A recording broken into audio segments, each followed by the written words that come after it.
yang melampaui segala akal.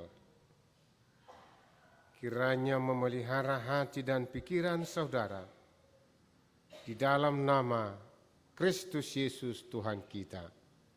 Amin. Jemaat Tuhan yang terkasih dalam Kristus Yesus, Mazmur pasal 22 diawali dari ayat 16 hingga ayat 32.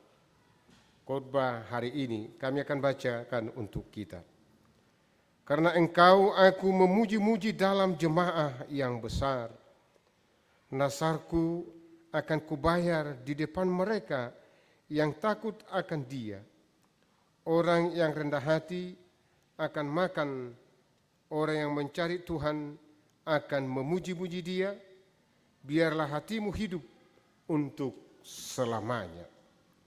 Segala ujung bumi akan mengingatnya dan berbalik kepada Tuhan. Dan segala kaum dari bangsa-bangsa akan sujud menyembah di hadapannya. Sebab Tuhanlah yang mempunyai kerajaan, Dialah yang memerintah atas bangsa-bangsa. Ya, kepadanya akan sujud menyembah semua orang sombong di bumi.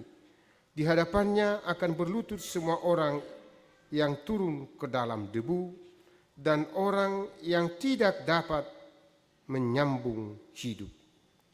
Anak-anak cucu akan beribadah kepadanya dan akan menceritakan tentang Tuhan kepada angkatan yang akan datang. Mereka akan memberitakan keadilannya kepada bangsa yang akan lahir nanti, sebab Ia telah melakukannya. Demikian pembacaan firman Tuhan.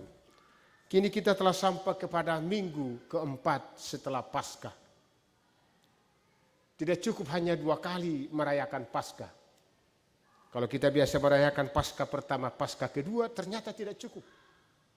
Masih ada 5 minggu lagi dalam kalender gereja kita merayakan Paskah. Pertama sekali kita merayakan minggu Quasi-Monogeniti, seperti bayi yang haus akan susu murni.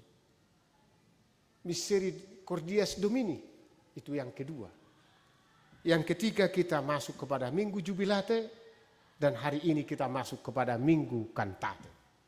Minggu Cantate adalah minggu menyatakan nyanyikanlah nyanyian baru bagi Tuhan. Lalu pertanyaan, apakah ada nyanyian lama? Apa yang dimaksud dengan nyanyian baru?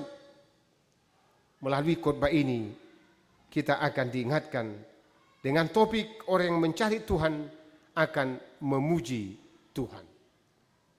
Saudaraku yang terkasih dalam Kristus Yesus, sungguh luar biasa kalau kita baca peristiwa yang terjadi dalam kitab Mazmur ini. Ribuan tahun kitab Mazmur dituliskan, yaitu gambaran penderitaan yang sangat mendalam yang dialami oleh pemazmur. Dia sangat menderita. Bahkan dia diibaratkan seperti, kalau saudara baca itu pada ayat yang ke-7, tetapi aku ini ulat dan bukan orang. Dia melihat pribadinya yang sungguh menderita. Boleh bahasa Batak, utawi jahaun. Gea doau, ini mana bahasa Batak. Aku ini cacing. Dalam bahasa Indonesia, aku ini ulat. Ulat di antara musuh-musuh yang dikatakan itu sebagai harimau, sebagai singa. Jadi dia dikelilingi para musuh-musuhnya. Dia sangat menderita. Dalam penderitaannya, dia mengatakan, Eloi, Eloi, lama sabachthani. Allahku, Allahku, mengapa engkau meninggalkan aku? Coba kita baca pada ayat yang kedua. Allahku, Allahku, mengapa engkau meninggalkan aku? Aku berseru tetapi engkau tetap jauh. Peristiwa yang dialami oleh pemazmur nanti terlaksana itu diwujud nyatakan digenapi dalam peristiwa salib Yesus. Itu makanya Mazmur 22 ini dikatakan sebagai Mazmur salib. Memang orang Yahudi memang tidak mengenal hukuman salib, tidak ada itu bagi orang Yahudi. Yang ada bagi orang Yahudi adalah hukuman lempar batu. Tapi ketika orang Romawi menjajah mereka, orang Romawi mengambil suatu peristiwa salib dari satu bangsa Kartago. Jadi diadopsi orang Romawi itu, penyaliban itu dari bangsa Kartago yang dikenakan pada Yesus. Kalau sebenarnya orang Yahudi tidak pernah mengenal salib. Mereka hanya mengenal hukuman lempar batu seperti yang terjadi pada Stefanus.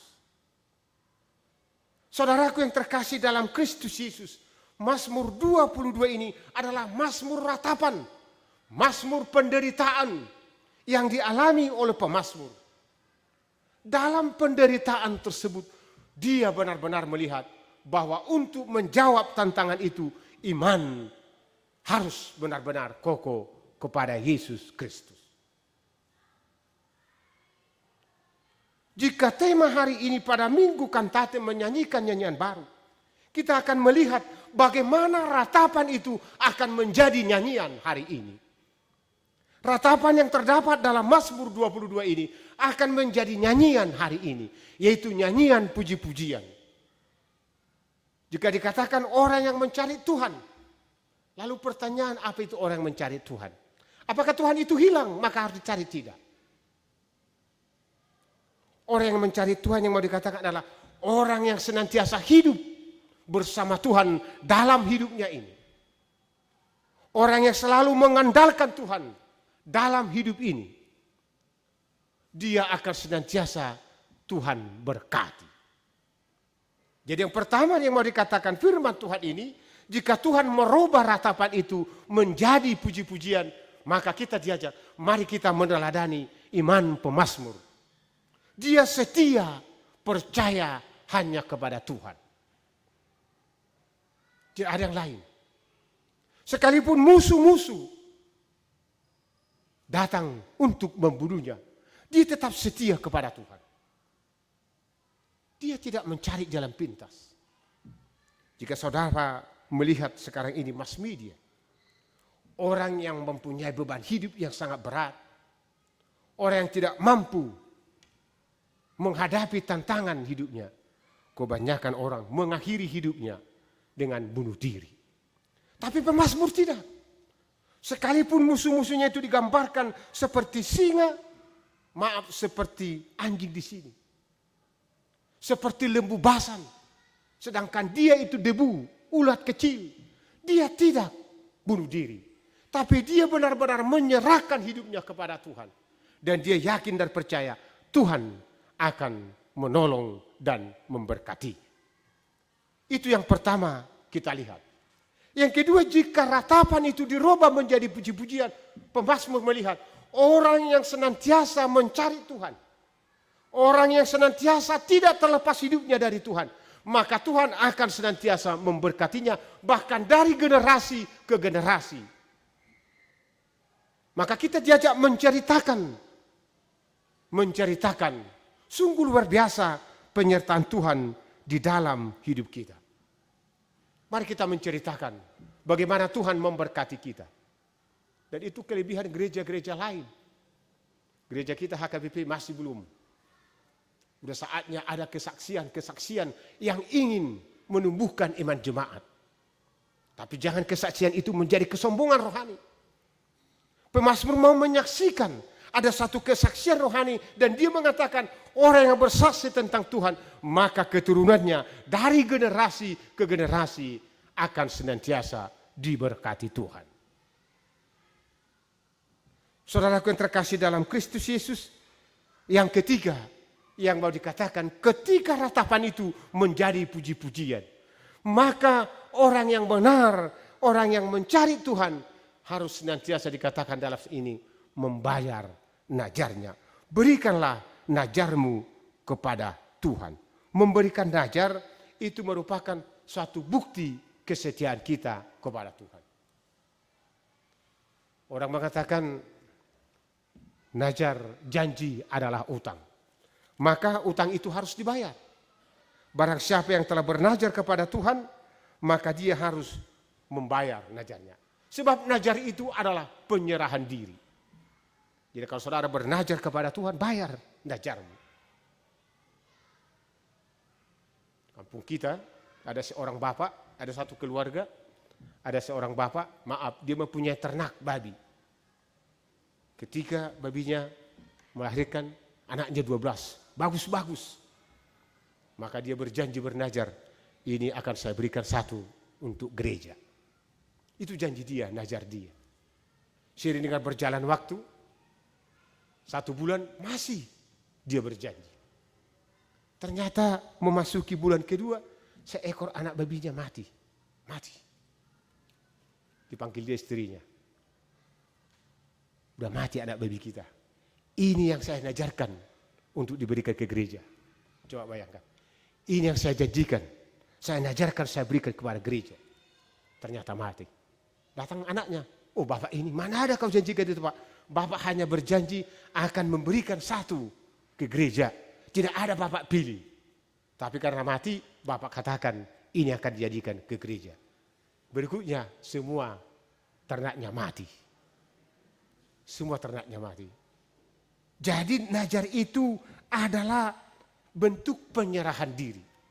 Pemazmur mengatakan aku akan membayar najarku. Karena dia berjanji akan memberikan itu. Ketika saya melayani di HKBP Sarula, baru-baru pertama saya melayani di sana, ada jemaat memberikan kepada saya 5 ekor anak ayam. Saya terkejut. Apa ini? Ternyata apa yang terjadi? Dia telah berjanji. Kalau anak ayam saya lebih dari 10, maka setengahnya akan saya berikan ke gereja sebagai ayam sending.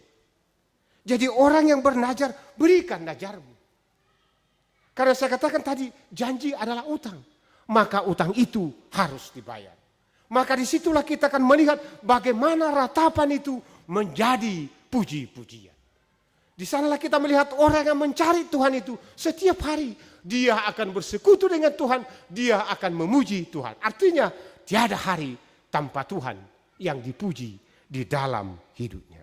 Jemaat Tuhan yang terkasih di dalam Kristus Yesus. Mari kita mencari Tuhan. Mari kita setiap hari bersama Tuhan.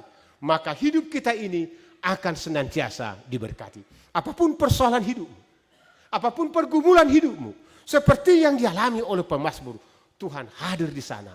Yakinlah, Tuhan akan merubah ratapan saudara menjadi puji-pujian bagi Tuhan. Amin. Kita berdoa. Allah Bapa di surga, kami bersyukur hari ini bahwa Tuhan sungguh luar biasa merubah hidup kami. Ketika kami menghadapi berbagai tantangan, berbagai pergumulan, Tuhan hadir bahkan merubah ratapan kami menjadi pujian syukur.